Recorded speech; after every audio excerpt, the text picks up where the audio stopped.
जैसा कि आज का हमारा थीम है आत्मनिर्भर भारत, और आप भी आत्मनिर्भर भारत में काफ़ी ज़्यादा कंट्रीब्यूट कर रहे हैं जिस तरह से आपकी ऑर्गेनाइजेशन है।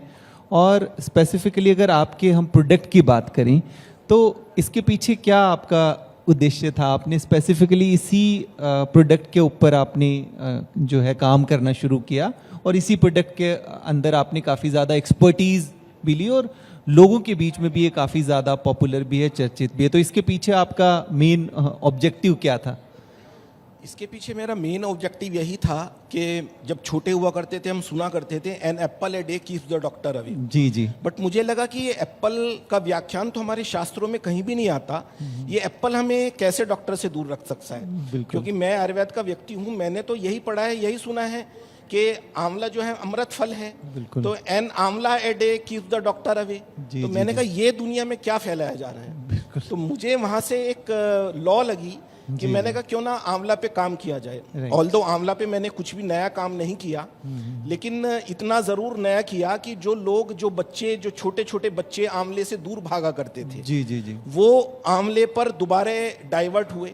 बिल्कुल। आयुर्वेद अनुसार आंवले में 6 प्रकार के रस होते हैं। रस की अगर मैं बात करूं कि दुनिया में केवल 6 प्रकार के स्वाद होते हैं, उसी में से हजारों और लाखों स्वाद बन जाते हैं। जी जी। उनकी अगर मैं बात करूं, मधुर, अम्ल, लवण, कटु, तिक्त, कषाय, 6 प्रकार के रस, 6 प्रकार के स्वाद होते हैं। तो आंवला एक ऐसा फल है जिसमें केवल लवण स्वाद नहीं होता, बाकी 5 प्रकार के स्वाद उसमें पाए जाते हैं। बिल्कुल। तो एक तो मानव शरीर को सबसे ज्यादा उसका लाभ यह है कि वो उसको जो संज्ञा दी गई है, जी जी। जैसे आयुर्वेद में मैं बात करूं, बहुत सारी ऐसी जड़ी बूटियां, बहुत सारी ऐसी औषधियां हैं, जैसे कि हरड़ है, उसको रसायन की संज्ञा दी गई है। रसायन की अगर मैं बात करूं, रसायन आमतौर पे अगर आप लोगों को समझाने के लिए मैं कहूं, रसायन वो होता है जो एक परिष्कृत रूप में बहुत माइन्यूटली जाके बॉडी में फंक्शन करता है। तो उसी तरह से आंवला है, उसी तरह से हरित की है।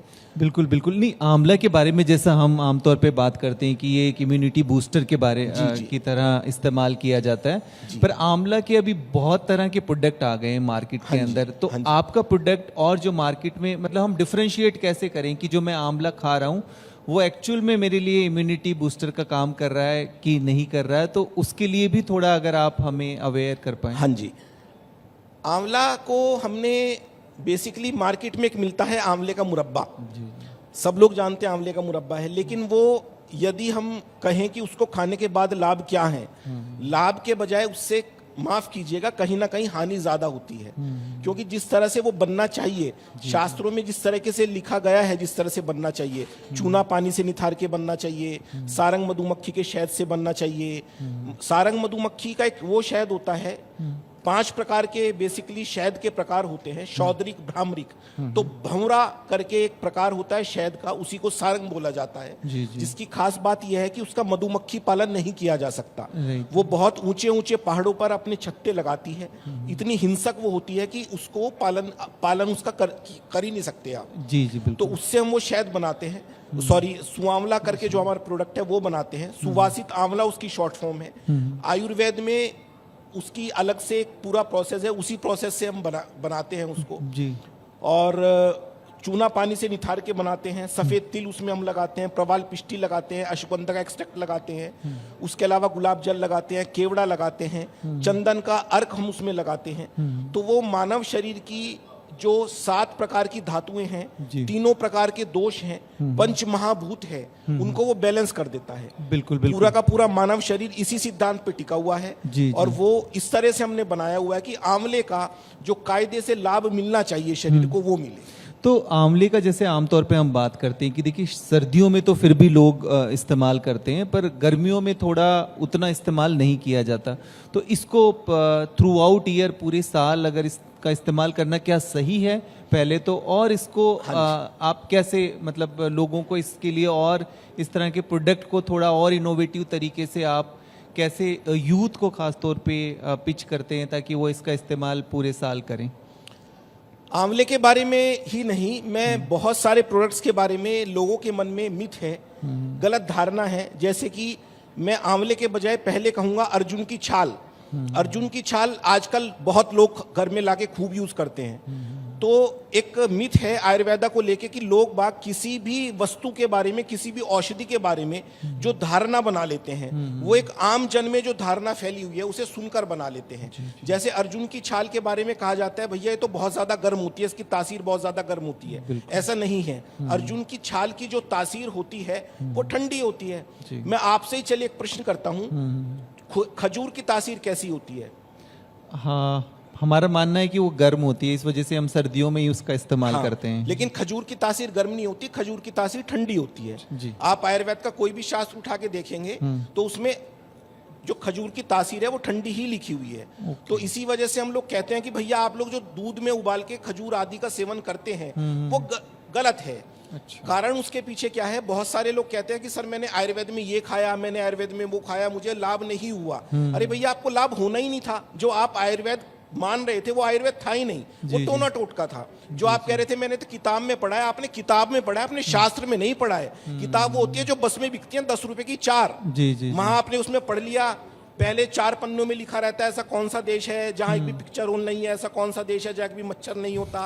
तो उसी में पीछे के पन्ने पे आयुर्वेद की 10 बातें लिखी रहती हैं। वहां आपने आयुर्वेद के बारे में पढ़ लिया, आप कहते हैं सर ये आयुर्वेद है, मैंने तो वहां पढ़ा था, मुझे तो नुकसान हो गया। भैया वो आयुर्वेद नहीं है। तो इसी तरह से आंवले के बारे में अगर मैं बात करूं, आंवला प्रकृति हमें वर्ष में 2 बार देती है। गर्मियों में भी उसकी हार्वेस्टिंग होती है, सर्दियों में भी उसकी हार्वेस्टिंग होती है। तो वो इसी वजह से देती है कि वैसे तो शास्त्रों के अंदर आंवला जो है शीत प्रकृति का होता है, आंवला गर्म प्रकृति का नहीं होता। इसी वजह से जो गर्मियों सर्दियों में च्यवनप्राश बनता है वो ठंडी तासीर वाले आंवले से बनता है, बट उसमें और अन्य जो उष्ण प्रकृति वाली औषधियां होती हैं वो डाली जाती हैं। तो इसी वजह से मैंने इंस्टेड ऑफ केवल आंवला का एग्जाम्पल लेने के, मैंने अन्य कई औषधियों की एग्जाम्पल लिए ताकि उसको क्लैरिटी मिल सके, आपको क्लैरिटी मिल सके, इस मंच के थ्रू सबको क्लैरिटी मिल सके। बिल्कुल बिल्कुल। और जैसे देखिए आजकल हम बात कर भी रहे हैं और इसको लेकर एफएसएसआई भी काफ़ी ज़्यादा मतलब ग्राउंड लेवल पर काम कर रही है। जो मिलावट की हम बात कर रहे हैं, अडल्ट्रेशन की बात कर रहे हैं, और इवन आजकल तो हम फ्रूट, वेजिटेबल्स और सभी तरह के ऑर्गेनिक चीज़ों की भी बात करें तो उनमें भी कई तरह की, क्योंकि प्रोडक्शन बढ़ाने के लिए पेस्टिसाइड्स का इस्तेमाल किया जाता है। तो आंवला अगर हम रॉ भी ले रहे हैं या आंवले का कोई और प्रोडक्ट ले रहे हैं तो इसके लिए और ऐसी क्या क्या चीज़ें हम ध्यान रखें ताकि हम सही प्रोडक्ट का चुनाव करें? क्योंकि हमें लगता है कई बार कि हम आंवला खा रहे हैं तो हम ऑर्गेनिक चीज़ खा रहे हैं और अल्टीमेटली फिर जो उसके इफ़ेक्ट तो हमें होते नहीं है, उसके अलावा कई तरह की और जो स्वास्थ्य संबंधित प्रॉब्लम है वो अक्सर होना शुरू हो जाती है। जी। सबसे पहले तो मैं यही कहना चाहूँगा कि अगर हम पेस्टिसाइड की बात भी ना करें, अगर हम कहें कि कोई भी प्रोडक्ट, चाहे वो फल है चाहे वो सब्जी है, ऑर्गेनिकली हमें उगा हुआ मिल रहा है खाने के लिए, वो तो बहुत अच्छी बात है। लेकिन आम जन में एक धारणा है कि आयुर्वेदा का कोई साइड इफेक्ट नहीं होता, ऐसा नहीं है।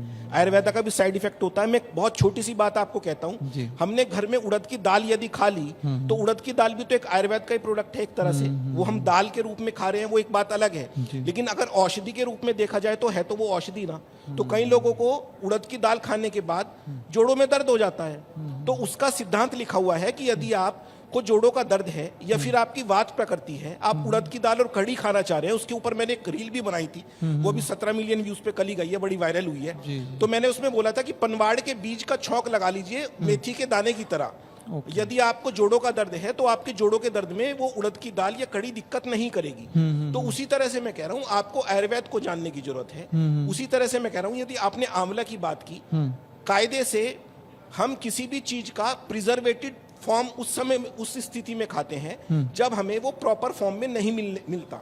जैसे कि आंवला है, यदि मैं आपको कहूं कि आपको आंवला 2 खाने की जरूरत है, लेकिन आंवला अगर आप कच्चा खाएंगे तो उसको काटना होगा, उसका टेस्ट आमतौर पे जो जीभ पे महसूस होता है वो बहुत ज्यादा खट्टा होता है, तो शायद आप एक भी आंवला नहीं खा पाएंगे। तो इसी वजह से आंवला का एक जो हमारा माइंडसेट था आंवला को देने का दुनिया के अंदर, वो यही था कि आंवला एक अमृत फल है, लेकिन उसको उतनी मात्रा में नहीं खाया जा सकता जितना खाया जाना चाहिए। तो उसको प्रिजर्व करके भी नहीं रखा जा सकता, लेकिन प्रिजर्व फॉर्म में मुरब्बा मार्केट में आ रहा है। तो हमने उसको सुवासित आंवला बनाया जैसा कि शास्त्रों में लिखा है। और उसी तरह से उसकी खास बात ये भी मैं आपको बताना भूल गया कि वो डायबिटिक्स के जो पेशेंट होते हैं वो भी खा सकते हैं। हमने उसकी टैगलाइन ही दी है, दवाई भी मिठाई भी।